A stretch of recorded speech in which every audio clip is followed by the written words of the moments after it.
Shalom Aleichem, Bapak Ibu, kakak dan adik sekalian yang dikasihi Yesus Kristus. Boleh kita bertanya dulu ya sebelum kita merenungkan firman Tuhan. Pertanyaannya sederhana, nih adik-adik boleh jawab dengan bersuara. Kalau perlu tanya sama papa mama betul atau tidak. Pertanyaannya begini, adik-adik bisa nggak menjawab simbol yang saya sampaikan? Misalnya begini, kalau saya kasih tangan begini, apa artinya? Tahu ya? Kalau saya kasih tangan begini, apa artinya? Tahu juga dong. Kalau saya kasih tangan begini, apa artinya? Nah, semua ini pasti bisa adik-adik jawab. Sebab adik-adik adalah orang yang begini.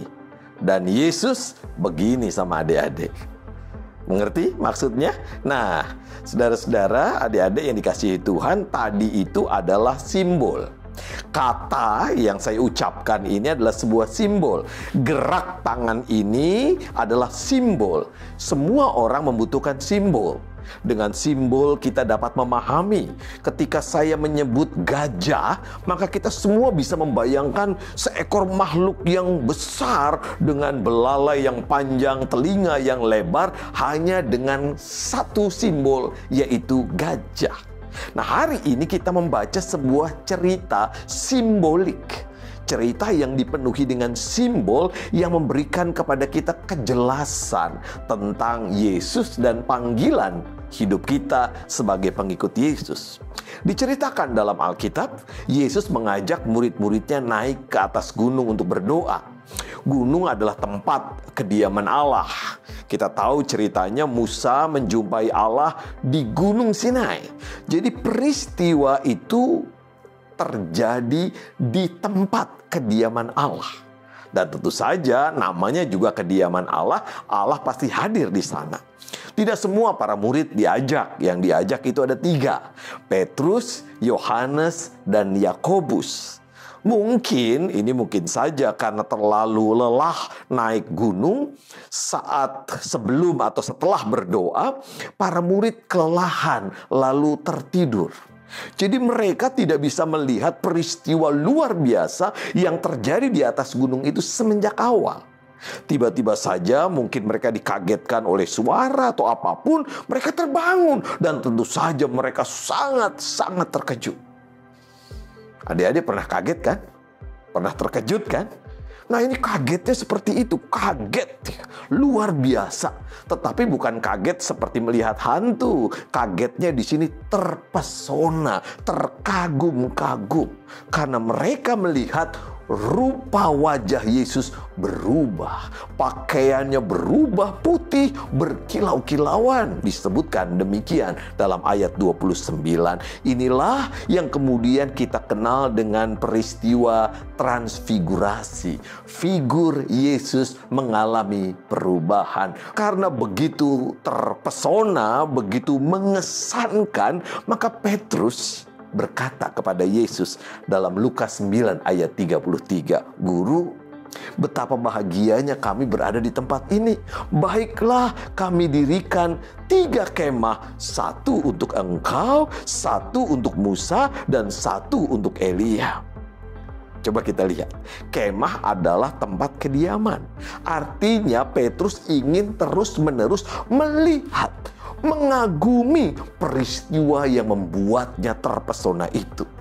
Nah, kayak gini kan mirip dengan kita ya. Kita ini kalau terpesona dengan sebuah tempat, entah kita liburan, lalu lihat suasananya begitu enak, rasanya nggak mau pulang. Atau kalaupun kita pulang, kita pasti membuat fotonya, rekamannya, videonya, dan kita lihat berulang-ulang. Kenapa? Karena liburan di tempat itu mengesankan. Demikian juga Petrus, dia pengen membuat 3 kemah supaya dia bisa melihat peristiwa itu terus-menerus. Betapa tidak mengesankan. Yesus tidak hanya mengalami perubahan, tetapi Yesus juga bertemu dengan 2 tokoh besar, Musa dan Elia. 2 tokoh penting dalam pemikiran orang-orang Yahudi. 2 tokoh yang dikagumi oleh orang-orang Yahudi. Pertama adalah Musa yang menerima 10 hukum Allah. Perjumpaan dengan Musa seolah-olah mau mengatakan Yesus adalah pemenuhan hukum Allah. Dan kedua tentu saja Nabi Elia, nabi yang diangkat naik ke sorga, yang menurut orang Yahudi akan datang kembali, seakan-akan mau mengatakan Yesus adalah Allah yang tengah bercakap-cakap dengan penghuni sorgawi. Menariknya, harapan Petrus untuk terus-menerus melihat peristiwa yang menakjubkan itu tidak dihiraukan, tidak didengarkan, tidak dipedulikan, dicuekin, kira-kira begitu. Bahkan tiba-tiba datang awan yang menutupi mereka. Artinya permintaan itu tidak disetujui oleh Allah. Lalu dalam awan itu terdengarlah suara, "Inilah anakku yang kupilih, dengarkanlah dia." Kalimat ini bermakna jangan sekadar takjub dengan Yesus, jangan sekadar terpesona dengan Yesus, tetapi dengarkanlah Yesus. Apa artinya? Apa arti dengarkanlah? Nah, sebelum menjawabnya ada dua hal yang menarik terkait dengan pernyataan "Inilah anakku yang kupilih, dengarkanlah dia." Yang pertama, peristiwa itu menunjukkan Yesus berasal dari sorga. Dalam iman Kristen kita percaya Yesus adalah pribadi kedua dari Allah Trinitas yang menjadi manusia. Kealahan Yesus bukan hasil rekayasa manusia, bukan hasil keputusan gereja, tapi berdasarkan pengalaman hidup murid-murid berjumpa dengan Yesus. Pengalaman hari ini adalah salah satunya, hingga para murid gereja Tuhan mengatakan Yesus adalah Allah yang menjadi manusia. Yang kedua, Allah berkenan di dalam dan melalui Yesus Kristus. Perhatikan kalimat, "Inilah anakku yang kupilih." Yesus adalah satu-satunya yang dipilih. Yesus adalah jalan, kebenaran, dan hidup. Tidak ada seorang pun yang datang kepada Bapa tanpa melalui dirinya. Dan itulah sebabnya kita harus mendengarkan Dia. Nah, sekarang kembali ke pertanyaan, apa sih artinya mendengarkan? Mendengarkan sama mendengar itu dua hal yang berbeda. Kita mendengar suara motor, kita mendengar suara orang ngobrol, kita mendengar tetapi tidak mendengarkan. Mendengarkan di sini adalah mendengarkan dengan telinga seperti seorang murid. Mendengarkan dengan cermat untuk mengetahui dan melakukan. Nah, mungkin gambaran mendengarkan di sini seperti tutorial di YouTube ya. Jadi kalau kita mau bikin sesuatu ada tutorial di YouTube, kita mendengarkan lalu kemudian kita melakukan. Nah, itulah sebabnya peristiwa ini dilanjutkan dengan peristiwa penyembuhan yang dilakukan setelah kisah transfigurasi. Nah, apakah mudah mendengarkan Yesus dalam artian tadi? Ingin mengetahui lebih banyak dan melakukan apa yang dikatakan oleh Yesus? Tentu saja tidak. Jangankan mendengarkan Yesus, mendengarkan orang-orang yang ada di sekitar kita saja tidak mudah. Bapak, Ibu, suami, istri, mudahkah mendengarkan satu dengan yang lain? Nggak mudah kan? Itu sebabnya Bapak Ibu pasti pernah berkelahi, pernah ribut, pernah konflik. Anak-anak, adik-adik, mudahkah mendengarkan orang tua? Atau sebaliknya, orang tua mudahkah mendengarkan anak-anaknya? Sudah pasti tidak. Itu sebabnya orang tua dan anak seringkali juga miskomunikasi.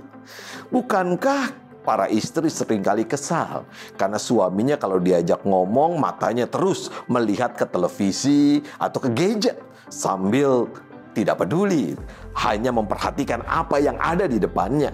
Bukankah istri juga seringkali tidak mendengarkan suaminya karena fokus juga nonton di gadget dan lain sebagainya?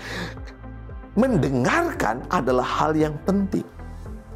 Ketika ada anak-anak remaja yang mengalami kenakalan, disebut kenakalan remaja, seringkali kalau kita konseling itu berasal dari perasaan tidak didengarkan, yang dapat kita simpulkan dengan pernyataan saya nggak diperhatikan, orang tua saya terlalu sibuk dengan urusannya sendiri, dan lain sebagainya.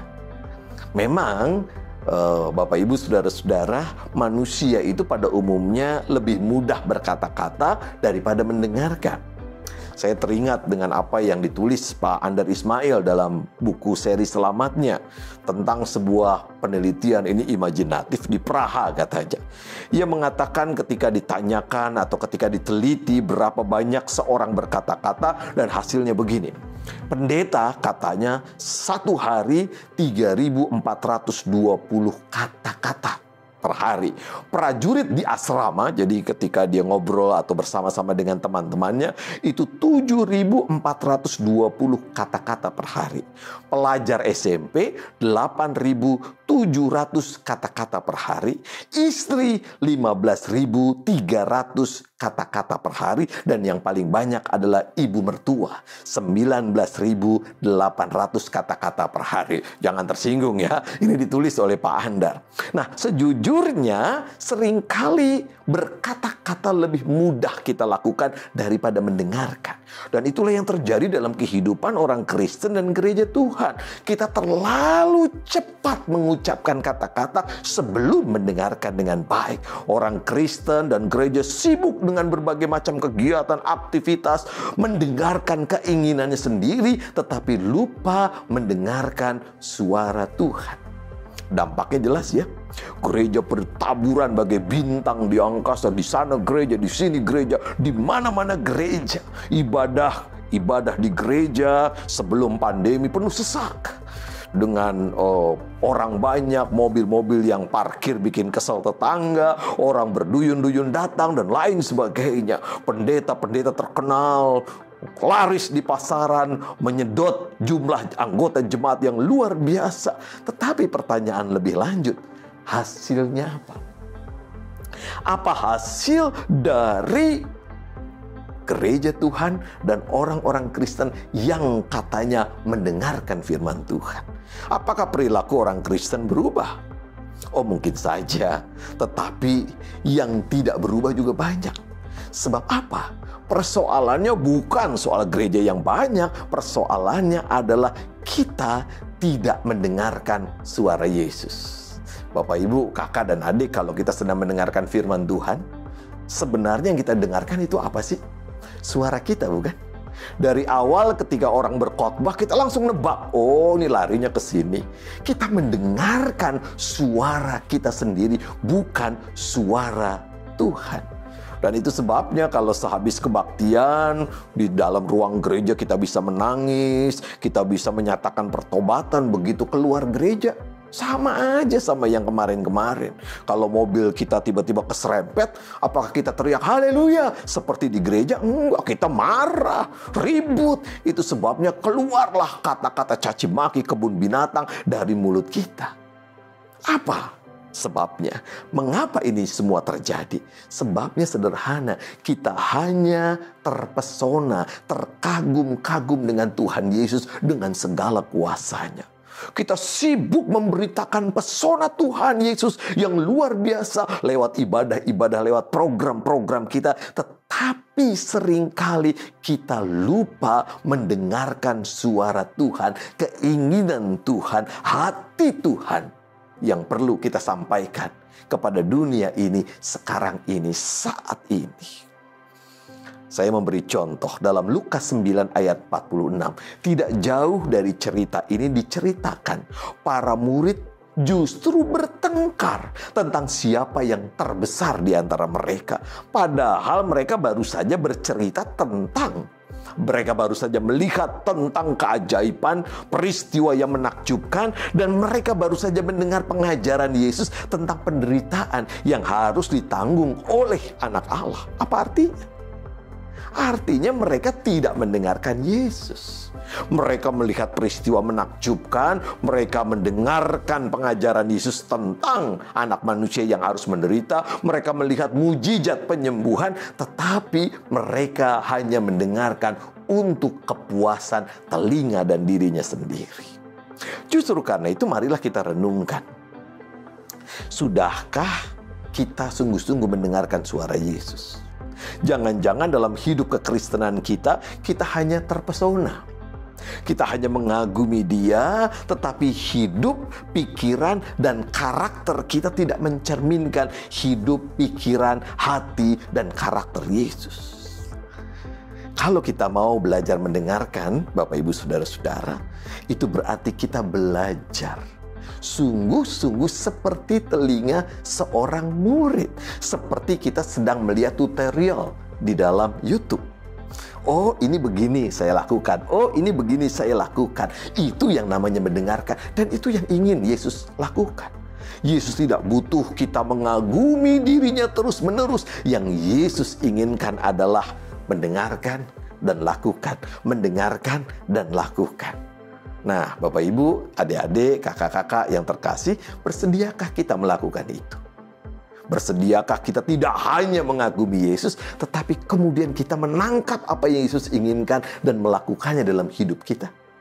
Kalau bersedia, itu yang namanya murid-murid Yesus yang mendengarkan Dia. Tuhan mencintai kita semua. Amin.